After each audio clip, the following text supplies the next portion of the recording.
Island of the Blue Dolphins by Scott Odell, Chapter 23.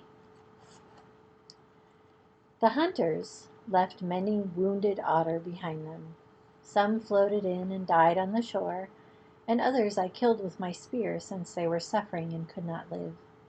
But I found a young otter that was not badly hurt. It lay in a bed of bull kelp, and I would have paddled by if Rontu had not barked. A strand of kelp was wound around its body, and I thought it was sleeping, for often before they go to sleep they anchor themselves in this way to keep from drifting off. Then I saw there was a deep gash across its back. The otter did not try to swim away as I drew near and reached over the side of the canoe.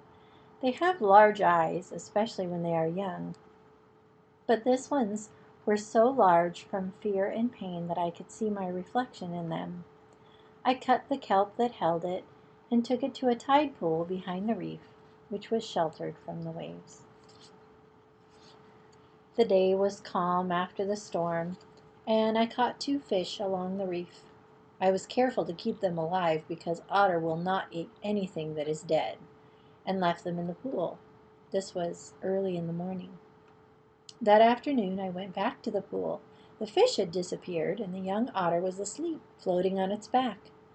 I did not try to treat its wound with herbs because salt water heals and the herbs would have washed off anyway.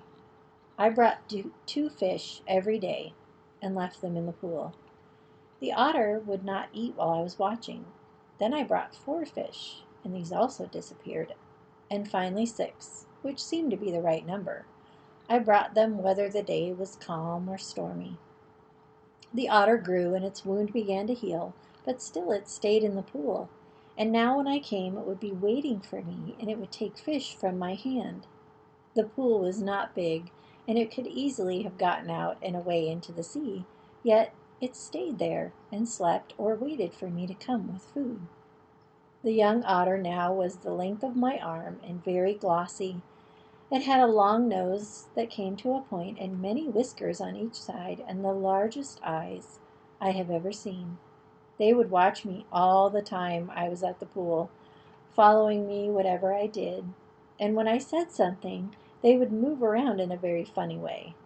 In a way, too, that made pain come to my throat, because they were happy and sad also. For a long time I called it Otter, as I had called Rontu Dog. Then I decided to give the otter a name. The name was Monani, which means little boy with large eyes. It was a hard task catching fish every day, especially if the wind was blowing and the waves were high. Once when I could catch only 2 and drop them into the pool, Monani ate them quickly and waited for more. When he found that was all I had, he swam around in circles, looking at me reproachfully. The waves were so high the next day that I could not fish on the reef even at low tide, and since I had nothing to give him, I did not go to the pool.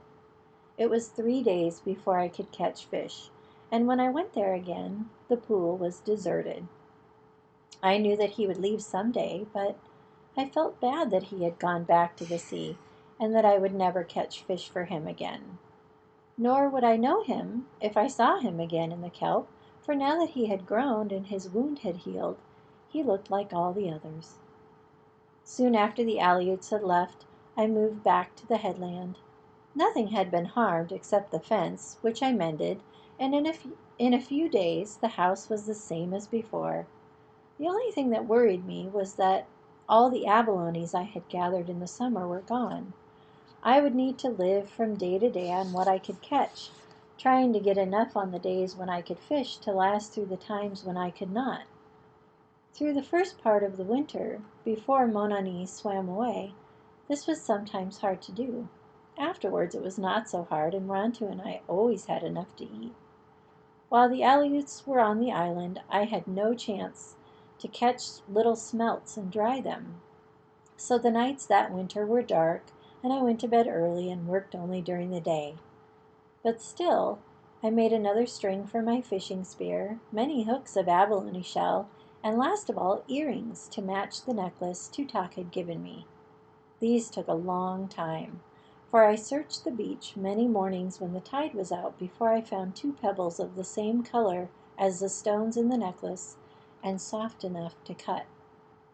The holes in the earrings took even more time, for the stones were hard to hold, but when I was done and had rubbed them bright in fine sand and water, and fastened them with bone hooks to fit my ears, they were very pretty.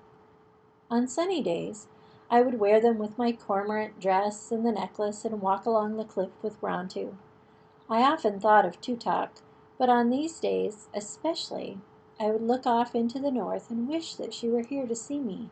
I could hear her talking in her strange language, and I would make up things to say to her, and things for her to say to me.